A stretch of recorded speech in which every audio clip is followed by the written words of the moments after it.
Who is running our country? That's the question everyone is asking after a bombshell report from the Wall Street Journal blew the lid off Joe Biden's declining mental state and how the White House has been covering it up right from the very start.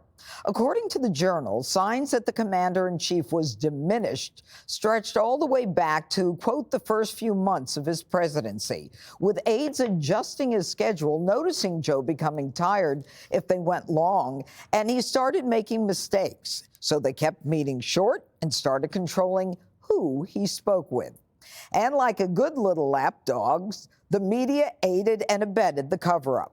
Remember this lunacy? F you if you can't handle the truth.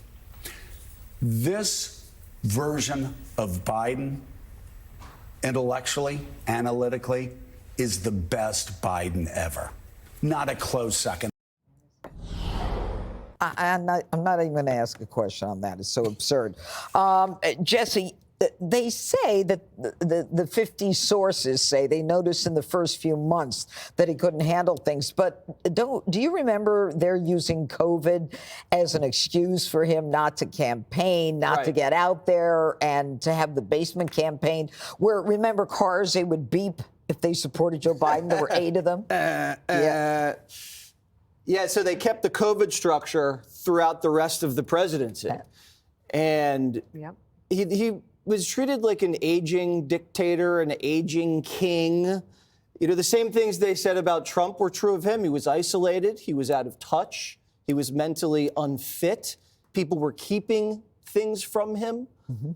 They wouldn't give him bad polling. They wouldn't give him bad headlines. He was AWOL during the lead up to Afghanistan. People were trying to get him on the phone at key moments. There's no way to get a hold of the guy.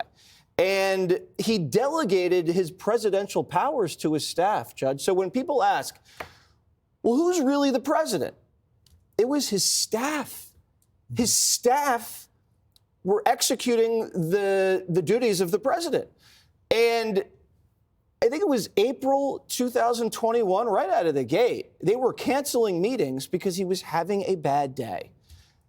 So all this conspiracy theory about, Joe Biden shot, he's a puppet, it was true. I mean, at this point, we're going to find out he stole the election from Trump. At this point, the way things are going. Jesse?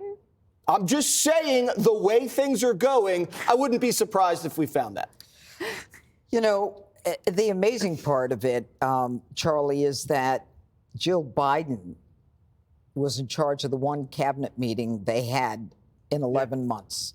Jill Biden was the one who campaigned in 2020. She out-campaigned her husband, Joe. Jill Biden is the one that people had to go through to get to. Jill was one who they had to go through to get to Joe. Well, why was she so desperate for this? I guess, I mean, we don't know, but I guess it was because she was desperate to cling to the White House and to remain relevant and remain in the White House, because we don't have any other better answer than that. Obviously, this is all Joe Biden's responsibility. He's the one that allowed this to happen. But she bears a lot of responsibility for allowing it to happen to her husband. It's embarrassing. It wrecks whatever legacy he might have had. He leaves office the most unpopular president in the history of polling.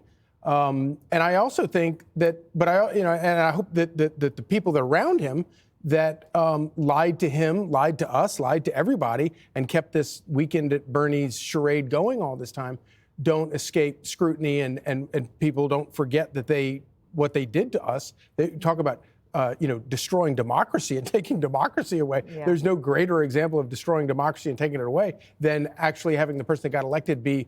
I mean, they lied to him about.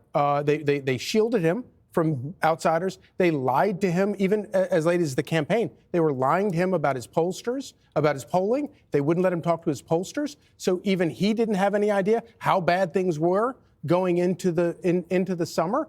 There's a lot of blame to go around for everybody. Joe Biden is most responsible, but I hope that nobody forgets that what these staffers did to undermine democracy. You know, Dana, the interesting thing is that before Joe Biden spoke to this special counsel, Robert Hur, for 1 week, he would spend 3 hours every day prepping. And the only thing that we got out of it was her said, this is a friendly guy, an elderly man with no memory.